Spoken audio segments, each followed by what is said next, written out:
Hello everyone, this is Rana Kaushik. हमारी clearance series में chapter number 22 का पार्ट सेकंड ये वीडियो है जिसमें मैं आपको पढ़ाऊंगी nucleophilic aromatic substitution reaction.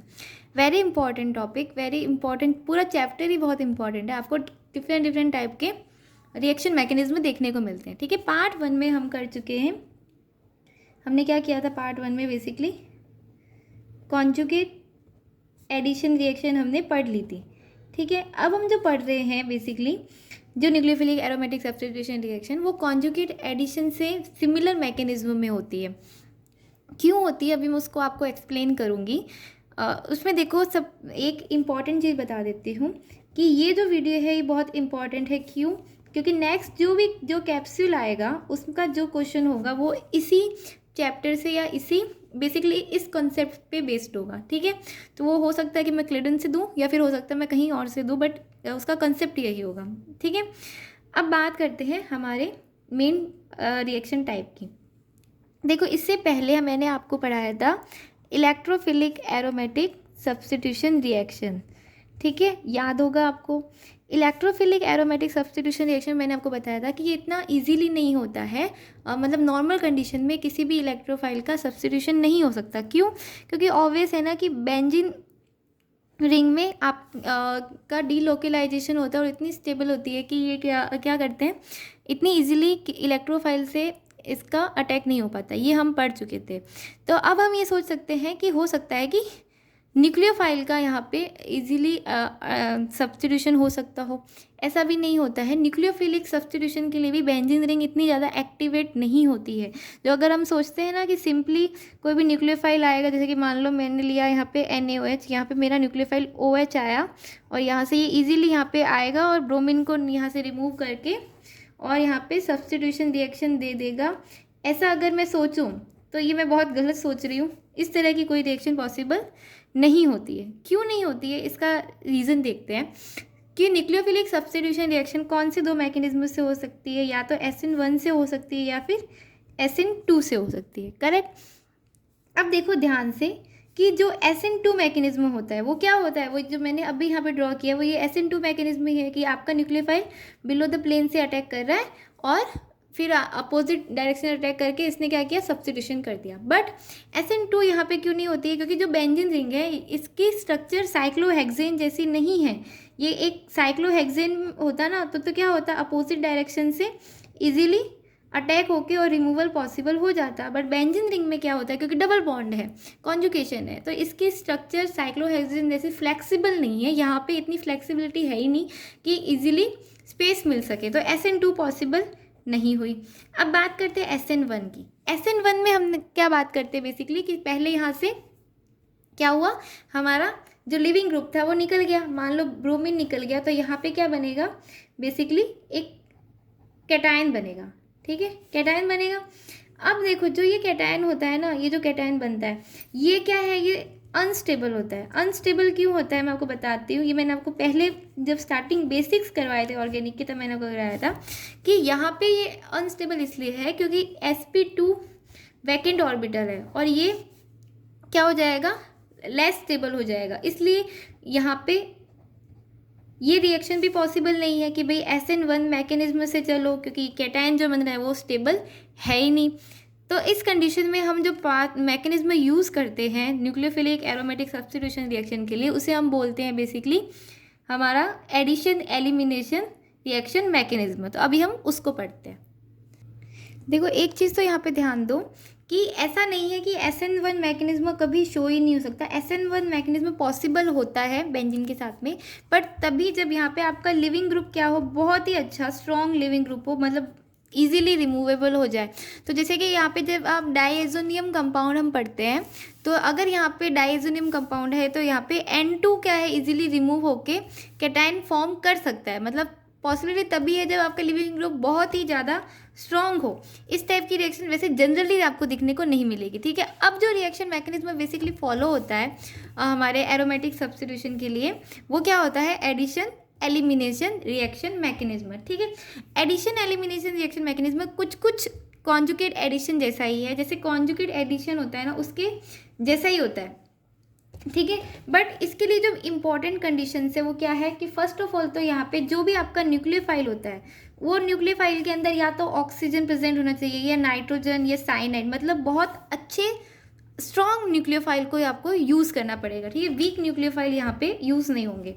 Second important thing कि यहाँ पे कोई ना कोई हैलाइड होगा जहाँ पे एज अ लिविंग ग्रुप, मतलब जहाँ पे ये रिएक्शंस होती है या आपको देखने को मिलेगी वहाँ पे आपको हेलाइड्स मिलेंगे लिविंग ग्रुप के लिए, क्योंकि हेलाइड्स क्या होते हैं, बहुत अच्छे लिविंग ग्रुप्स होते हैं। जब मैंने आपको सब्स्टिट्यूशन रिएक्शन पढ़ाई थी तो मैंने आपको लिविंग ग्रुप और न्यूक्लियोफाइल की स्ट्रेंथ का ऑर्डर भी बताया था। तो हेलोजेंस उसमें कहाँ होते हैं, सबसे ऊपर आते हैं। ठीक है, जैसे क्लोरीन बहुत अच्छा लिविंग ग्रुप है।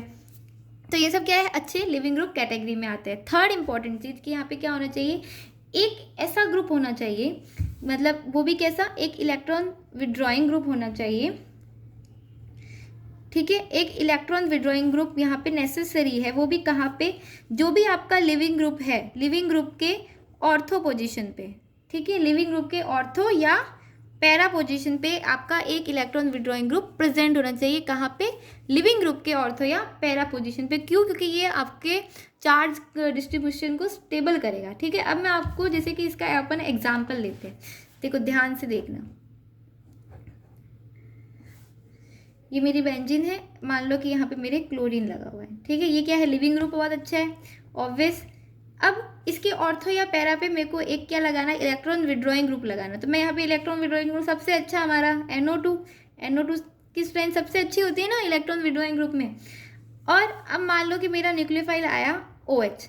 ठीक है, बहुत अच्छा न्यूक्लियोफाइल है। तो ये जैसे ही यहाँ पे अटैक करेगा तो तुरंत लिविंग ग्रुप यहाँ से रिमूव नहीं होगा। सब्स्टिट्यूशन रिएक्शन में तो क्या होता है, सीधा चला जाता है। बट इस टाइप के रिएक्शन में क्या हो रहा है, देखो पहले यहाँ पे जैसे ही OH का एडिशन हुआ वैसे ही बॉन्ड के इलेक्ट्रॉन्स ने क्या किया, मूव किया। बॉन्ड्स के इलेक्ट्रॉन तुरंत मूव हुए रिंग के अंदर और यहाँ पे नाइट्रोजन से बेसिकली क्या हुआ, ऑक्सीजन पे यहाँ पे नेगेटिव चार्ज आ गया। ठीक है, तो क्या हुआ, ये जो हमारा इलेक्ट्रॉन विड्रॉइंग ग्रुप था इसने क्या किया, जो चार्ज आया, जो नेगेटिव चार्ज आया उसको क्या किया, बाहर अपने ऊपर स्टेबलाइज कर दिया। अब देखो इस कंडीशन में यहाँ पे क्या बनेगा, यहाँ पे OH ग्रुप आ गया, यहाँ पे क्लोरीन आ गया, यहाँ पे डबल बॉन्ड एंड यहाँ पे double bond NO negative O negative. अब अगेन क्या होगा, ऑक्सीजन के नेगेटिव चार्ज ने मूव किया। ठीक है, ये डबल बॉन्ड यहाँ शिफ्ट हुआ, ये बॉन्ड यहाँ शिफ्ट हुआ और क्लोरीन यहाँ से रिमूव हो जाएगा। क्यों, क्योंकि OH एंड क्लोरीन में कौन अच्छा लिविंग ग्रुप है, ऑब्वियस क्लोरीन अच्छा लिविंग ग्रुप है। तो क्या हुआ, पोजीशन किसने छोड़ी, क्लोरीन ने छोड़ी। और यहाँ पे देखो अब हमें जो फाइनल प्रोडक्ट मिलेगा उसमें यहाँ पे क्या लगा हुआ है, OH लगा हुआ है। तो बेसिकली अब इस रिएक्शन को अगर ध्यान से देखोगे तो देखो सबसे पहले क्या हुआ, न्यूक्लियोफाइल का एडिशन हुआ। तो ये क्या हुआ, एडिशन, एंड देन हमारा लिविंग ग्रुप का एलिमिनेशन हुआ। इसलिए एडिशन एलिमिनेशन रिएक्शन मैकेनिज्म। ठीक है, समझ में आया कि इसका ये इस रिएक्शन मैकेनिज्म को हमने एडिशन एलिमिनेशन क्यों नाम दिया। ठीक है, बहुत इंपॉर्टेंट है, इसको ध्यान से समझ लेना, आगे यूज होगा। अब देखो कुछ कॉन्सेप्ट मैं आपको क्वेश्चंस के थ्रू समझाती हूँ, क्वेश्चन आपको इजीली याद रहते हैं। देखो यहाँ पे ये जो रिएक्शन हो रही है यहाँ पे हमने क्या यूज़ किया, सबसे पहले देखो बेस यूज़ किया है। तो बेस क्या करेगा, हाइड्रोजन को यहाँ से रिमूव करेगा। ठीक है, हाइड्रोजन से रिमूव करते ही हमें यहाँ पे क्या मिल रहा है, एक बहुत अच्छा न्यूक्लियोफाइल मिल रहा है, राइट। न्यूक्लियोफाइल क्यों मिला, सल्फर पे क्या है, लोन पेयर्स आ गए। तो अब ये लोन पेयर्स क्या कर सकते हैं, एज अ न्यूक्लियोफाइल हमारे रिएक्टेंट पे अटैक कर सकते हैं। अब देखो अटैक कहाँ करेंगे, ऑब्वियसली जहाँ पे लिविंग ग्रुप पोजीशन होगी। ठीक है, देखो क्लोरीन 2 है यहाँ पे, दोनों ही अच्छे लिविंग ग्रुप है। तो अब क्वेश्चन ये आता है कि पोजीशन क्या होगी। तो जो अभी हमने कॉन्सेप्ट पढ़ा कि हमेशा जो आपका जेड ग्रुप है, मतलब जो इलेक्ट्रॉन विड्रॉइंग या स्टेबलाइजिंग ग्रुप है, वो कहाँ पे होगा, आपके लिविंग ग्रुप के ऑर्थो या पैरा पोजीशन पे। तो देखो इस क्लोरीन के ये ऑर्थो एंड मेटा पोजीशन पे है, जबकि इस क्लोरीन के ये ऑर्थो पोजीशन पे है। तो जो मेटा पोजीशन वाला क्लोरीन है उसका कोई इफेक्ट नहीं पड़ेगा, उसको ये एज इट इज छोड़ देगा। तो आपका सब्स्टिट्यूशन रिएक्शन आपको कहाँ पे मिलेगी, आपको सिर्फ इस क्लोरीन पे मिलेगी। तो बेसिकली हमारा जो फाइनल प्रोडक्ट होगा वो क्या होगा, NO2 ये क्लोरीन एज इट इज़ रहेगा एंड यहाँ पे सल्फर के थ्रू न्यूक्लियोफाइल हमारा ऐड हो जाएगा। This will be your final product. समझ में आया? यहाँ तक बेसिक कंसेप्ट था, बट कंसेप्ट को अप्लाई करना आना चाहिए। अब देखो बात करते हैं रिएक्टिविटी ऑर्डर की। जनरल सा लगता है बट ये इस तरह के कंसेप्ट बहुत इंपॉर्टेंट होते हैं, डायरेक्ट पूछे जाते हैं और बेसिकली आपको आने भी चाहिए, क्योंकि अगर रिएक्टिविटी ऑर्डर नहीं पता तो आपके काफ़ी सारे क्वेश्चन मैसअप हो जाएंगे। ठीक है, ध्यान से देखना कि अब आपको इन कंपाउंड्स का बताना है न्यूक्लियोफिलिक एरोमेटिक सब्स्टिट्यूशन रिएक्शन के लिए। तो बेसिकली हम क्या देखते हैं कि एक क्या चाहिए आपको, लिविंग ग्रुप चाहिए, एक आपको न्यूक्लियोफाइल चाहिए, एक आपको क्या चाहिए, जेड ग्रुप चाहिए। तो जेड ग्रुप तो सब में कॉमन है, NO2 ही है। ठीक है, न्यूक्लियोफाइल हम कोई भी ले सकते हैं, कोई अच्छा न्यूक्लियोफाइल होगा तो वो रिमूव करेगा। डिपेंड किस पे कर रहा है आप, लिविंग ग्रुप पे, इस कंपाउंड, इन कंपाउंड्स में। तो लिविंग ग्रुप देखो, हम क्या सोचेंगे कि हेलोजेंस में आयोडीन का साइज बहुत बड़ा होता है, इसलिए आयोडीन क्या होना चाहिए, इजीली रिमूवेबल होना चाहिए। बट ये जो रिएक्शन ऑर्डर है, इसका ऑर्डर क्या होता है, जस्ट अपोजिट होता है। फ्लोरीन इजीली रिमूवेबल होता है compare to all of this compounds. इसका ऑर्डर अपोजिट डायरेक्शन में। ऐसा क्यों है, अब मैं आपको वो बताती हूँ। ऐसा इसलिए है बिकॉज ऑफ फ्लोरीन की इलेक्ट्रोनेगेटिविटी। इलेक्ट्रोनेगेटिविटी क्या रीज़न है, देखो जैसे ही हमारा कोई अच्छा सा न्यूक्लियोफाइल आता है, ठीक है, तो ये मेरा न्यूक्लियोफाइल आया, ठीक है, यहाँ पे फ्लोरीन है, ठीक है, उसके बाद में ये मान लो ये मेरा NO2 है, ठीक है। यहाँ से जो हमारा नेगेटिव चार्ज जब वापस आता है, ध्यान देना, जब ये नेगेटिव चार्ज क्या करता है, वापस आता है, तो ये जैसे ही रिंग में वापस आएगा तो फ्लोरीन क्या है, बहुत अच्छा इलेक्ट्रोनेगेटिव है, तो ये क्या करेगा, क्या आ रहा है, नेगेटिव चार्ज आ रहा है, इलेक्ट्रॉन्स आ रहे हैं, एक्स्ट्रा इलेक्ट्रॉन्स आ रहे हैं। तो आयोडीन के से कंपेयर में फ्लोरीन की तो क्या आदत ही है कि उसको तो बस भूख लगी है, बस इलेक्ट्रॉन चाहिए कहीं ना कहीं से, जितने ज़्यादा इलेक्ट्रॉन मिल रहे ले और निकलो यहाँ से। तो ये क्या करेगा, अपनी इलेक्ट्रोनेगेटिविटी की वजह से जितने जो भी नेगेटिव चार्ज आएगा उसको ईजिली लेके यहाँ से जाने में अपनी भलाई समझेगा, और इसी वजह से ये क्या हो जाएगा, इजीली रिमूव हो जाएगा। तो बेसिकली इसका फैक्टर क्या है, इलेक्ट्रोनेगेटिविटी, और इसका ऑर्डर क्या रहेगा, fluorine, then chlorine, then bromine and then iodine. ठीक है, बहुत इंपॉर्टेंट कंसेप्ट है। अब देखो अनदर इंपॉर्टेंट कंसेप्ट देखते हैं, एक्टिवेटिंग एनाइन जो ग्रुप्स होते हैं उनका रिएक्टिविटी ऑर्डर। बेसिकली अब हम किसके रिएक्टिविटी ऑर्डर की बात करेंगे, जो हमारे जेड ग्रुप्स होते हैं, ठीक है, उनमें कौन मोर प्रेफर होते हैं। देखो यहाँ पे दो रिएक्शन दी हुई है, जनरल सी रिएक्शन है, कुछ नहीं है। सबसे पहले जो हमारा रिएजेंट है यहाँ पे DMSO तो सॉल्वेंट है, K2CO3 यहाँ से क्या करेगा, प्रोटॉन का रिमूवल करेगा। रिमूवल करते ही ये क्या हो गया, it become a nucleophile. Nucleophile का रिमूव करते ही ये क्या करेगा, यहाँ पे रिएक्शन देगा, देखो दोनों ही कहाँ है, पैरा पोजीशन पे, तो वो तो कोई फैक्टर ही नहीं है कि किस पोजीशन पे होगा।